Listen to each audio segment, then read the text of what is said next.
Hello everyone, আসসালামু আলাইকুম। Welcome back to my new blog. আশা করি সবাই ভালো আছেন। আমিও আলহামদুলিল্লাহ এই তো ভালোই আছি। আবারও চলে আসলাম দিয়া আলম ব্লগের নতুন আরও একটি ভিডিও নিয়ে আপনাদের মাঝে। তো কাছে এবং দূরে দেশ এবং দেশের বাহিরে থেকে এই মুহূর্তে যে যেখান থেকে আমার এই ভিডিওটি দেখছেন কিংবা পরবর্তীতে দেখবেন, সবাইকে জানাই অসংখ্য অসংখ্য ধন্যবাদ এবং অনেক অনেক ভালোবাসা। তো আজকে আমি আপনাদের সাথে ঝাল ঝাল পাটিসাপটা পিঠা রেসিপি শেয়ার করব। তো ভিডিওটি দেখতে থাকুন, কথা না বাড়িয়ে আমি ভিডিওটি এখান থেকেই শুরু করছি।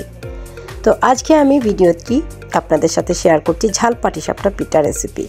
তো এখানে আমি নিয়ে নিলাম ছোটো একটি কাপের পরিমাণ মতো শুকনো চালের গুঁড়া, আর নিয়ে নিলাম 1 কাপ আটা কিংবা ময়দা, যে কোনো কিছু নিতে পারেন। আমি কিন্তু এখানে আটা নিয়েছি 1 কাপ, আর সামান্য একটু চিনি নিয়েছি, আর সামান্য একটু লবণ নিয়ে নেব। তো এই উপকরণগুলো এবার আমি শুকনো মিক্স করে নেব। তো শুকনো উপকরণগুলো আমি ভালো করে মিক্স করে নিচ্ছি। তো ঝাল ঝাল পাটিসাপটা পিঠা কারা খেতে ভালোবাসেন অবশ্যই জানাবেন। আমি তো মিষ্টি চাইতে ঝাল পছন্দ করি একটু বেশি। তো এই পর্যায়ে আমি শুকনো উপকরণগুলো মিক্স করে নিয়েছি, আর এখানে কুসুম গরম পানি আমি অ্যাড করে দিচ্ছি।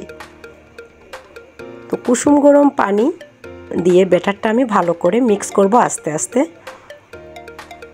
আস্তে পানিটা দিয়ে আমি ব্যাটারটা তৈরি করব। তো এবার আমার ব্যাটারটা তৈরি হয়ে গেছে, দেখতেই পাচ্ছেন আমার ব্যাটারটা কিন্তু হয়ে গেছে। এই পর্যায়ে আমি একটা ডিম দিয়ে দিচ্ছি। আপনারা ডিমটা স্কিপ করতে পারেন, আমি একটু স্বাদটা একটু ভালো আসবে সেই জন্য একটা ডিম দিয়েছি। আপনারা চাইলে দিতে পারেন, না চাইলে নাও দিতে পারেন।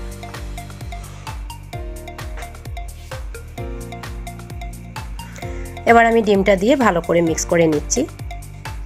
ডিমটা যাতে মিক্স হয়ে যায় সেই রকমভাবেই মিক্স করে নিতে হবে। আর এই যে পাটিসাপটা, ঝাল পাটিসাপটা, এটার জন্য একটা পুর বানাতে হবে। তো পুরটা আমি কী কী দিয়ে বানাচ্ছি সেটাও দেখিয়ে দিচ্ছি। আর আপনারা আপনাদের ইচ্ছা মতো পাটিসাপটায় ঝাল পুর কী দেবেন সেটা আপনাদের পছন্দ মতো দিতে পারেন। আমি আমার ইচ্ছা মতো আমার হাতের কাছে যেগুলো ছিল সেগুলো দিয়ে দিয়েছি। আমি পুরটা আর কি বানিয়ে নিয়েছি। তো এই তো দেখুন আমার ব্যাটারটা তৈরি। এবার ব্যাটারটা সরিয়ে নিলাম, আর এখানে আমি পুর বানানোর জন্য আমার হাতের কাছে যা সবজি ছিল, যেমন আলু কেটে নিয়েছি কিউট করে, একটা শিম নিয়েছি, আর এক টুকরো গাজর নিয়েছি, আর কাঁচামরিচ কুচি করে নিয়েছি, পেঁয়াজ কুচি, আর ধনেপাতা কুচি, আর এখানে একটু মুরগির মাংস আমি ঝুরি করে নিয়েছি সেদ্ধ করে।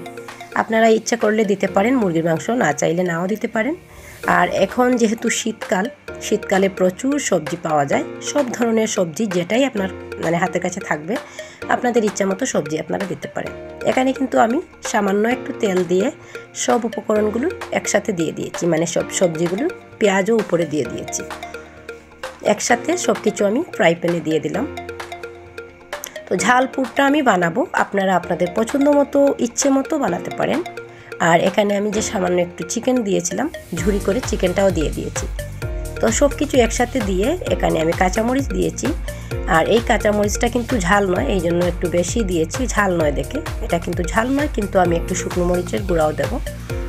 এই তো পরিমাণ মতো লবণ দিয়ে দিলাম, আর আমি শুকনো মরিচের গুঁড়া সামান্য একটু দেব, ধনিয়া গুঁড়া, হলুদের গুঁড়া, আর 5 ফোড়ন কিংবা গরম মশলা গুঁড়া আপনাদের ইচ্ছা মতো আপনারা পুরটা বানাতে পারেন। যত বেশি পুরটা টেস্টি হবে খেতেও ততটাই ভালো হবে আর কি।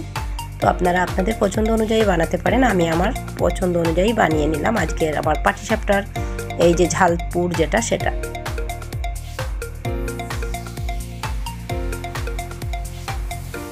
এই তো আমি আবার একটু 5 ফোড়ন দিয়ে দিলাম। এই মিক্স করে নিচ্ছি আমি সব কিছু। আমার আগুনটা কিন্তু চুলার একদম মিডিয়ামে ছিল। এবার আমি একটু আগুনটা বাড়িয়ে দেব যাতে সেদ্ধ হয়ে যায় ভালোভাবে। তো আমি ভালো করে মিক্স করে নেই, তারপরে আমি চুলার আগুনটা একটু বাড়িয়ে দেব, তারপর আবার লাস্টের দিকে একদম কমিয়ে দেব, লো হিটে রেখে দেব। এবার আমি ঢাকনা দিয়ে ঢেকে রাখলাম, আর চুলার আগুনটা আমি বাড়িয়ে দিলাম। তো প্রায় বেশি সময় লাগবে না, আমি 1 মিনিট 1.5 মিনিটের মতো চুলার আগুনটা বাড়িয়ে রেখেছিলাম। এবার ঢাকনাটা খুলে আমি নাড়াচাড়া করে এবার কিন্তু আমি চুলার আগুনটা লো হিটে করে রাখবো।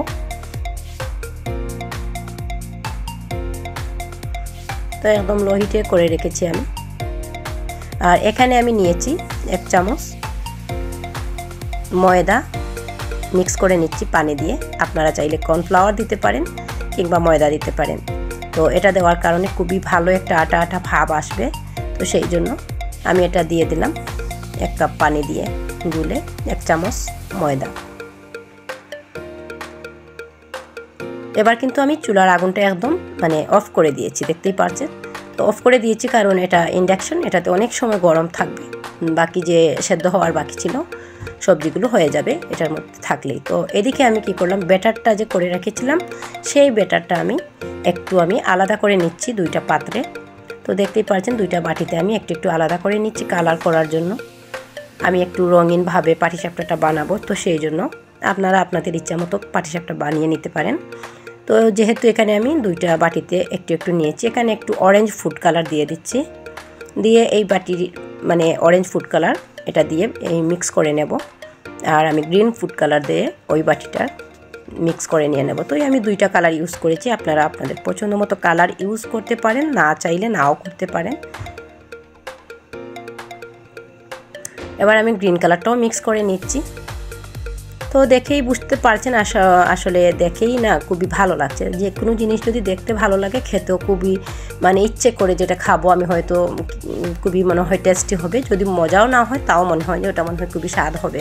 তো যাই হোক, আমার ব্যাটারগুলো তৈরি হয়ে গিয়েছে। এবার আমি চুলায় ফ্রাই প্যান বসিয়ে দেব। ফ্রাই প্যানে আমি একটা টিস্যু সাহায্যে তেল দিয়ে দিচ্ছি আমি। তো টিস্যুর সাহায্যে একটু তেল মুছে দিয়েছি। আর এবার আমি যে রঙিন করে রেখেছিলাম ব্যাটারটা, সেই রঙিন ব্যাটারগুলো আমি আমার ইচ্ছা মতো ডিজাইন করে নিচ্ছি। আপনারা আপনাদের পছন্দ অনুযায়ী ডিজাইন করে নিতে পারেন। আর আমার চ্যানেলেই দেওয়া আছে মিষ্টি পাটিসাপটা, ক্ষীরসা পাটিসাপটা, চাইলে ঘুরে দেখে আসতে পারেন। যারা দেখেছেন তো দেখেছেন, যারা দেখেননি নতুন কোনো বন্ধু থাকলে অবশ্যই ঘুরে দেখে আসতে পারেন আমার ক্ষীরসা পাটিসাপটা পিঠার রেসিপিটা। ওটাও রঙিন পাটিসাপটাই বানিয়েছিলাম। তো আজকে আমার সাথে কে কে আছেন জানি না, যারা আমার ভিডিওটি ধৈর্য সহকারে দেখছেন সবাইকে অসংখ্য ধন্যবাদ এবং অনেক অনেক ভালোবাসা। আর যদি নতুন কোনো বন্ধু আমার এই ভিডিওটি দেখে থাকেন অবশ্যই আমার চ্যানেলটিকে সাবস্ক্রাইব করে পাশে থাকবেন। পাশে থাকা বেল বাটনটি অন রেখে দিবেন। নিত্য নতুন আরও এরকম ভিডিও আমি আপলোড করার সাথে সাথেই আপনার কাছে পৌঁছে যাবে সবার আগে।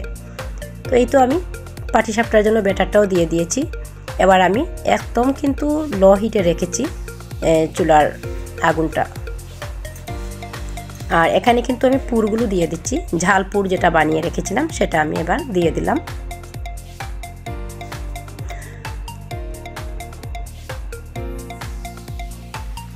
তো পুরটা দিয়ে আমি এবার পাটিসাপটাগুলো আস্তে আস্তে খুবই আস্তে আস্তে এটা উল্টাতে হবে কিন্তু। তো আমি এটাকে উল্টিয়ে পাল্টিয়ে নিচ্ছি ভালো করে। আপনারা আপনাদের ইচ্ছা মতো আস্তে আস্তে উল্টে পাল্টে নেবেন, নইলে ভেঙে যাওয়ার সম্ভাবনা থাকবে। কারণ এটা এতই সফট কি বলবো। দেখতেই পাচ্ছেন অলরেডি আমার পিঠা একটা হয়েই গেছে আর একটা হয়ে যাচ্ছে। তো এইভাবে আমি সব কয়টা পিঠা বানিয়ে নেব। তো আপনাদের কাছে কেমন লাগলো আমার আজকের এই ঝাল পাটিসাপটা পিঠা অবশ্যই কমেন্ট বক্সে কমেন্ট করে জানাবেন। আর যদি ভিডিওটি কোনো অংশ আপনার কাছে ভালো লেগে যায়, নতুন কোনো বন্ধু আবারও বলছি অবশ্যই চ্যানেলটিকে সাবস্ক্রাইব করে পাশে থাকবেন। আর আজকের ভিডিওটা আমার এই যে ঝাল ঝাল রঙিন পাটিসাপটা কার কাছে কেমন লাগলো অবশ্যই সুন্দর কমেন্টের অপেক্ষায় রইলাম। তো এই তো এইভাবে সব কয়টা পাটিসাপটাই কিন্তু আমি বানিয়ে নেব।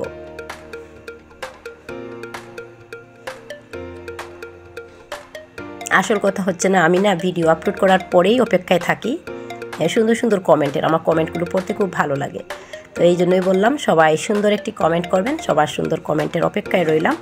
আজকের আমার এই পাটিসাপটা রঙিন পাটিসাপটা পিঠা কে কে দেখলেন এতক্ষণ পর্যন্ত, আমার সাথে কে কে আছেন জানি না লাস্ট পর্যন্ত। তো যারা দেখছেন সবাইকে অসংখ্য ধন্যবাদ এবং অনেক অনেক ভালোবাসা জানিয়ে আজকের ভিডিওটি আমি এখান থেকেই এন্ড করছি। সবাই ভালো থাকবেন, সুস্থ থাকবেন এবং সব সময় সবাই দিয়া আলম ব্লগের সাথেই থাকবেন। দিয়া আলম ব্লগও সবার সাথে আছে এবং থাকবে ইনশাল্লাহ। তো নেক্সট আরও নতুন একটি ভিডিও দেখার আমন্ত্রণ জানিয়ে আজকের ভিডিওটি আমি এখানেই শেষ করলাম।